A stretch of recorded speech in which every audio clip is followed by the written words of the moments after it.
வாங்க இன்னைக்கு ஆனியன் பக்கோடா எப்படி செய்யணும்னு பார்க்கலாம். அதுக்கு பெரிய வெங்காயத்தை வந்து நல்லா அப்படியே மெலிசாக கட் பண்ணி வச்சுருக்கோம்.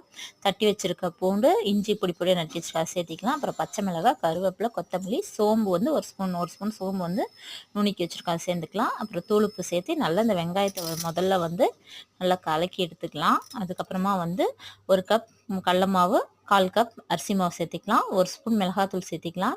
பெருங்காயம், கட்டி பெருங்காயத்தை வந்து தண்ணியில் கொஞ்சம் கரைச்சி வச்சுருக்கோம், அதை சேர்த்தி நல்லா முதல்ல இது வந்து பெசரி எடுத்துக்கலாம். வேணுங்கிற அளவு லைட்டாக மட்டும் தண்ணி தெளித்து இது பண்ணி பிசைஞ்சிக்கலாம். சூடாக இருக்க எண்ணெய் சேர்த்து நல்லா பிசைஞ்சிக்கலாம். எண்ணெய் காஞ்சிருக்கு, இதில் கொஞ்சம் கொஞ்சமாக உதிரியாக உதுத்து விட்டோம்னா தான் பக்கோடா நல்லா டேஸ்ட்டாக மொறுமொறுன்னு வரும். உதுத்து விட்டுக்கலாம். ரொம்ப ஈஸியாக இருக்குங்க, ஆனால் டேஸ்ட்டாகவும் இருக்கும். குழந்தைங்க லீவில் வீட்டில் இருக்க அன்றைக்கி ஸ்நாக்ஸ் செஞ்சு கொடுத்து பாருங்கள், சூப்பராக இருக்கும்.